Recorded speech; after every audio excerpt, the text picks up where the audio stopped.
ìbàjẹ́ nínú ọjà ọlọ́run kó tì wọ́n lẹ́yìn ó dẹ̀ mọ́ tì wọ́n lójú.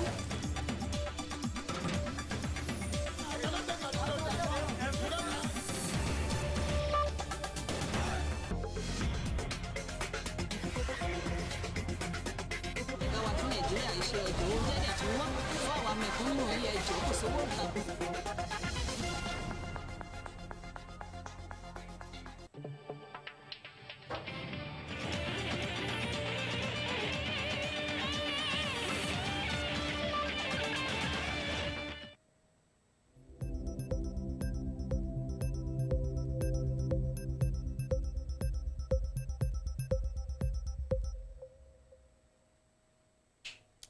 It's a beautiful morning here in Ondo City, bringing you breakfast news live from AYOGEN online television.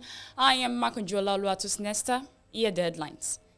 Herdsmen kill 9 in fresh Benue attacks. 320 convicts seek presidential pardon. Clemency as committee reconvenes political news. On our political news this morning, Omo Agege's supporters float governorship lobby group. APC aspirant fought Fayemi over silence on zoning. On our business news this morning, digital currencies will reduce cross-border payment cost, BRS. On REPS past 2022 to 2024 MTEF, approved 4.89 trillion new borrowings. On our sport news, Amuneke wants reform of international match calendar. On our health news this morning, eye strength, vitamin C necessary in daily nutrition. On our foreign news, American singer Miguel, wife parts ways after 17 years. On entertainment news this morning, Big Brother Naija Season 6, Pere wins IVM carries 2021 model in innocent task. Full details coming up next. Herdsmen kills 9 in fresh Benue attacks. Suspected Fulani invaded some communities in Guma local government area of Benue State and killed 9 persons in separate attacks. The attacks were said to have taken place on Friday, Sunday, and Monday, leading to the death of 9 persons. It was reliably gathered that 4 persons were murdered and 7 others injured while returning from church on Sunday on the outskirts of Banjimba, headquarters of Guma, local government area. The marauding herders were reported to have also launched another attack on Monday, where 4 other people were killed. The source was simply identifying himself as Tasso said the herders' incidents in Goma local government area is becoming alarming since last weekend. About 9 persons have been killed. Confirming the incident, the chairman of the council, Caleb Abba, explained that his younger brother was one of the victims who was abducted and killed, adding that his remains had not been recovered. Abu said Friday last week, my younger brother went to the farm with 4 others on the outskirts of Bajimba town to harvest rice when the attackers ambushed the others on the farm. The other 4 ran and were not caught, but he, being the youngest among them all, could not escape. They caught him. I have been following it until this morning when I learned he had been killed. We have not recovered the body. On Sunday evening, it was on Holy Communion, so those who were not coming from the church and those leaving the market were attacked. 4 people were killed and several others injured. Those injured are presently receiving treatment at the Air Force Base Hospital in Makurdi. Also yesterday, Monday morning, they were at Uleva community and 4 people were killed. When contacted, the State Command spokesperson, Catherine Anene, said in a test statement that 4 people were killed. 320 convicts seek presidential pardon, clemency as committee reconvenes. No fewer than 320 applications and requests for presidential pardon and clemency have been tabled before the federal government. The Presidential Committee on the Prerogative of Mercy said in Abuja on Tuesday. The PSCPM committee said this when it reconvened the Ministry of Justice in Abuja. The Attorney General of the Federation, Minister of Justice, Abubakar Malami San, who confirmed the request, explained that the Secretariat of the committee was being inundated with myriad of requests on behalf of some convicts in custodial centers across the country. According to him, it has become expedient for the committee to be reconvened to carry out its duty again. The federal government had in 2018 constituted the PACPM on June 19, 2018, with Malami as the chairman. The Council of State, during its meeting on August 27, 2020, ratified and validated the grant of the presidential pardon. While the first phase of the exercise lasted 2 inmates got presidential pardon, 39 got clemency, and 4 ex-convicts were granted presidential pardon. Malami said since the committee submitted its report and proceeded on recess, the Federal Ministry of Justice has received numerous applications for presidential pardon and clemency. However, following Mr. President's directive to all stakeholders to ensure the decongestion of correctional centers in the wake of the COVID-19 pandemic, and the fact that the office of the Honorable Attorney General of the Federation and Minister of Justice and that of the Committee Secretariat are being inundated with myriad of requests for the grant of presidential pardon and clemency. 320 applications on behalf of some convicts in custodial centers. It has become expedient for the committee to be reconvened. He added the move is added geared towards the congestion correctional centers and discharging the role constitutionally bestowed on him, President, in line with Section 1751 of the 1999 Constitution as amended. You may recall that in March 2020, Mr. President considered and approved the implementation of some urgent measures as a way of controlling the COVID-19 pandemic. The Minister of Special Duties and Intergovernmental Affairs, Senator George Akune, said the reconvening of the committee will go a long way in bringing about a drastic reduction in the population of inmates in the nation's correctional activities.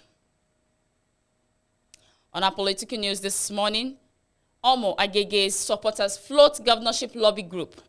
A political lobby group, Grassroots Marshals, has been inaugurated in Delta State to drive the governorship admission of the Deputy State Senate President, Senator Ovie Omo-Agege, ahead of the 2023 general elections. The group, according to its patron, Tony Oyoku, is made up of grassroots political mobilizers that cut across the 3 senatorial districts to the state with the purpose of campaigning for Omo-Agege to become the next governor of Delta State. Onyokoko, while formally inaugurating the group at Ugeli Kingdom Hall, North local government area of the state, remarked that with the antecedent of Senator Ovie Omo-Agege, he is the only person to rescue power from the People's Democratic people in the state. Onyokoko further charged every member from the 3 senatorial districts to go and garner support for the Omo-Agege governorship group. APC aspirant fought Fayemi over silence on zoning. An all-progressive Congress governorship aspirant in the Ekiti State, Segun Agbala-Jobi, has criticized the state governor, Dr. Kayode Fayemi, over his silence about his conscientiousness issue of zoning of the governorship slot in the next year's election. Agbala-Jobi, who said the governor's silence over the issue and his alleged plot to impose a candidate on the state was putting the party in a difficult position. He advised that all aspirants should be given a level playing ground. The APC chieftain, in a statement in Ado-Ekiti on Tuesday, challenged Fayemi to speak out and allow for level playground for all aspirants across the 3 senatorial districts. He said for the past 22 years of democracy in Ekiti, there has never been a time anybody from the southern part of the state was denied or asked not to contest. From the first executive governor of Ekiti, Otunba Niyi Adebayo, to the present governor, Dr. Fayemi, we have never been ruled in Ekiti by an anointed candidate of any political godfather. If truly democracy is the government of the people, by the people, and for the people, then the idea of zoning and party supremacy is out of it. The game of democracy from time is a game of numbers, he said.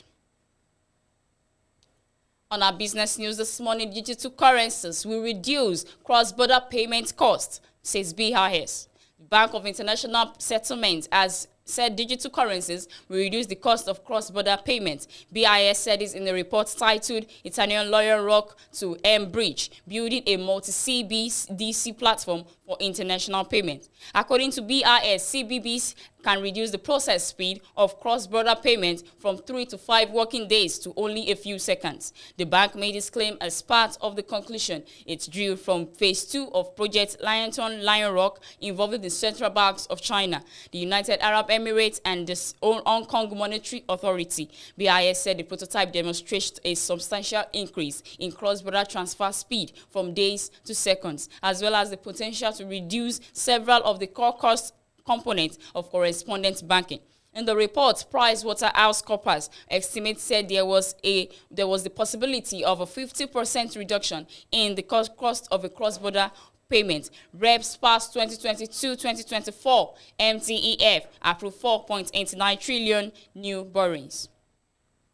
Like the Senate, the House of Representatives has passed the 2022-2024 medium-term expenditure framework and fiscal strategy paper as presented by the President. Major General Muhammad Buhari retired. The passage followed consideration and adoption of the report by the House Committee on Finance at the plenary on Tuesday. Chairman of the House Committee on Media and Public Affairs, Benjamin Kalu, was on Thursday asked about the delayed passage of the MTEF/FSP, which is necessary before laying of the national budget as prescribed by law.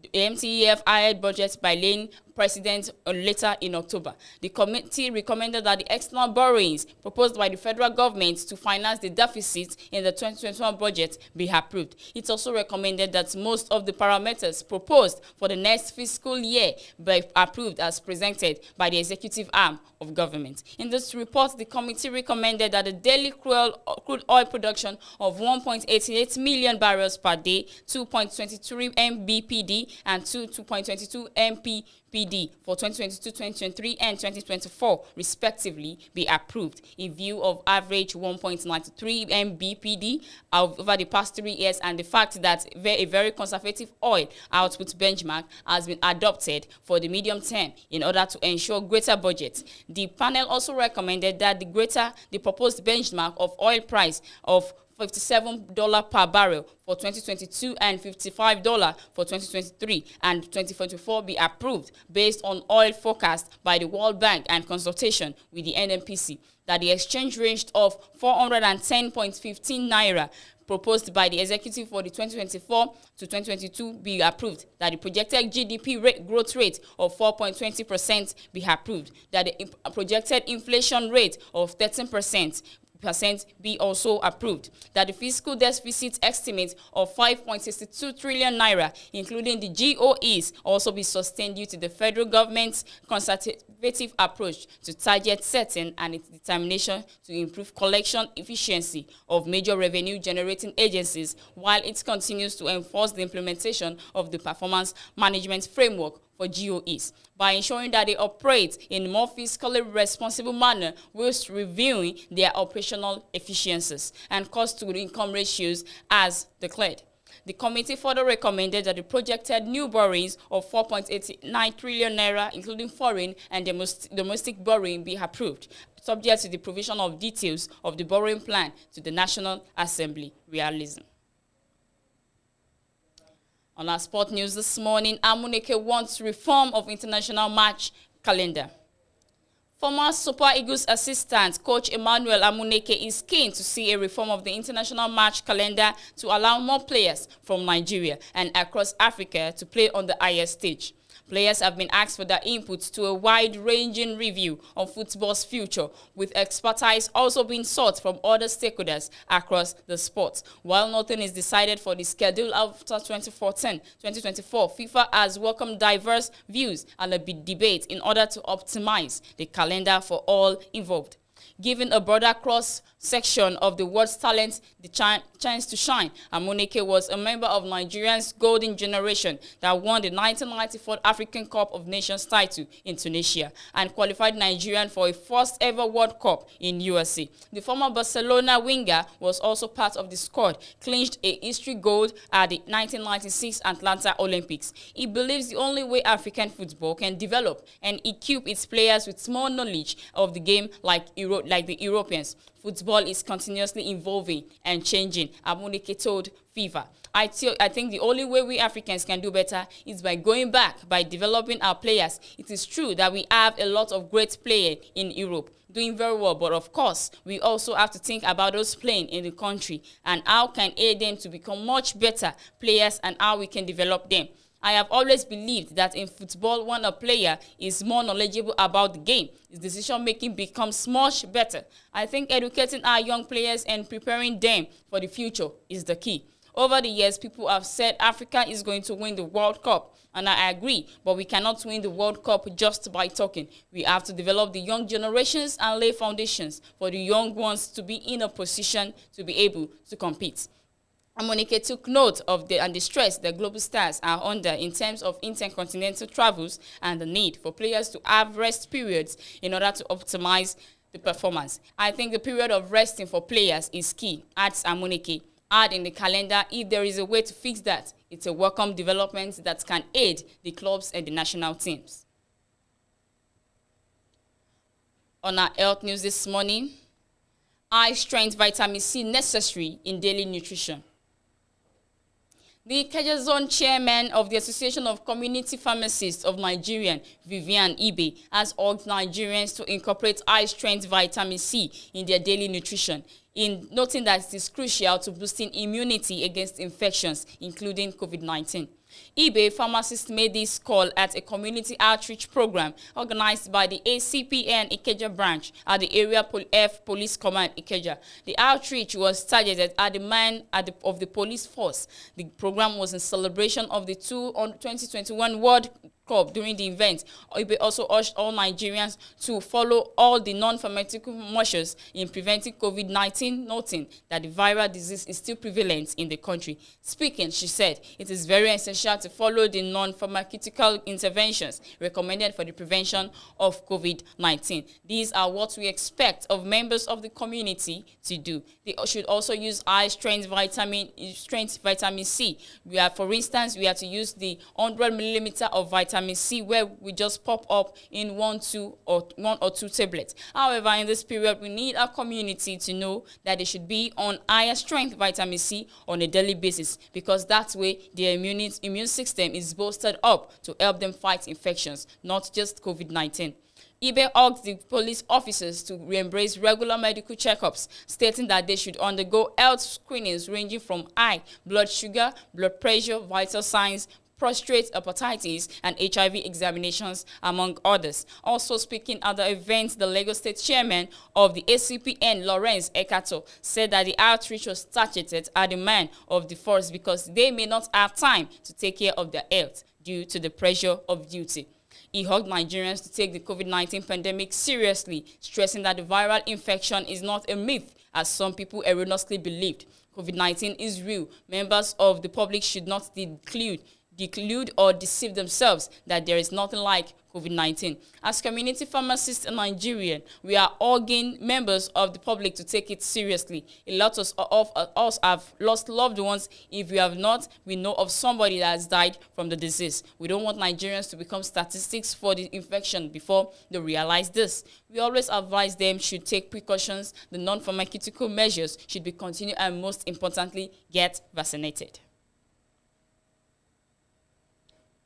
On our foreign news this morning, American singer Miguel, wife part ways after 17 years.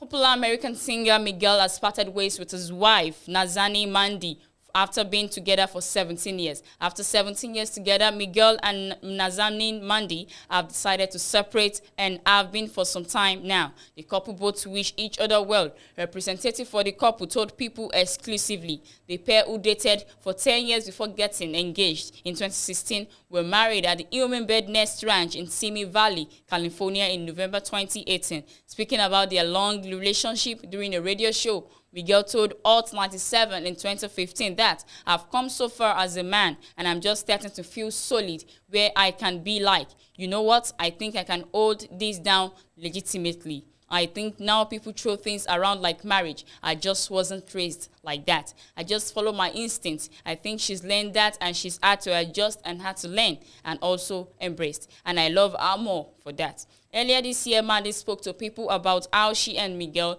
managed through months of COVID quarantine. We were used to being around each other a lot, but then we were also used to traveling a lot. The Dreamcatcher actress said at the time, so keeping the spark alive was definitely something we had to stay on, because when you are in different city, it's automatic to feel excitement when you see each other again. But being home together all the time, it's like, okay, we have to find new things to watch and to do and to read. It was a lot, but overall, we did great. I have no complaints and I'm grateful for everything, she said.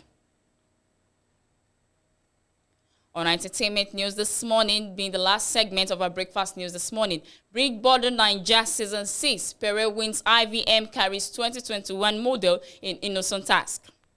The Big Brother Niger Shine Your Eye housemates participated in a challenge organized by Innocent Vehicle Manufacturers, and Pere emerged as the winner of the task. As the winner, Pere received a brand new car, IVM Caris 2021 model, courtesy of Innocent. Innocent task, which took place on Tuesday, day 66 of the show, involved a task where housemates had to pull down a bucket with stones. When the housemates got into the arena for the task, they met the brand new car decorated with balloons and ribbons. For the game, 6 buckets were hung on a beam, and the housemates were asked to collect stones with a hook and put them in their individual buckets.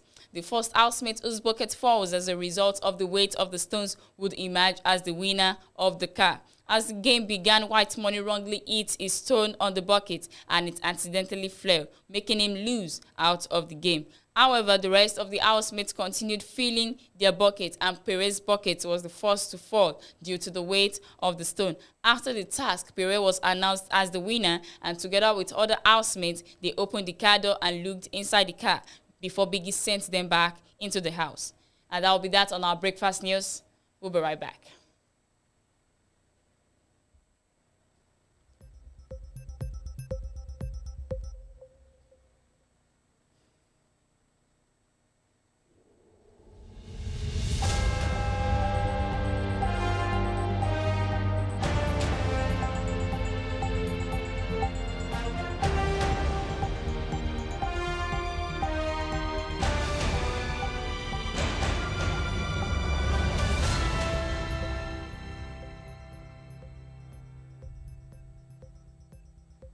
Welcome back. Highlights of our breakfast news today. On our local news this morning, X-Men kills 9 in fresh Benue attacks.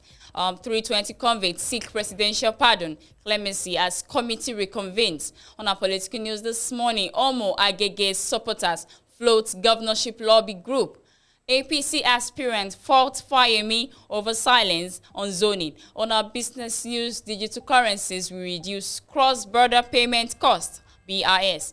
Representatives passed 2022 to 2024 MTEF approved 4.89 trillion naira new borrowings. On our sport news this morning, Amuneke wants reform of international match calendar. On our health news this morning, high strength vitamin C necessary in daily nutrition. On our foreign news this morning, American singer Miguel wife parts ways after 17 years. On our entertainment news, Big Brother Niger Season 6, Pere wins IVM Caris 2021 model in Innocent task. And that will be that on our breakfast news this morning. I hope you enjoyed watching. I want you to continue to follow us on our Facebook page and subscribe to our YouTube channel on AYOGEN's online television. I remain your host, Makojola Oluwatosin Esther. Do have a great day.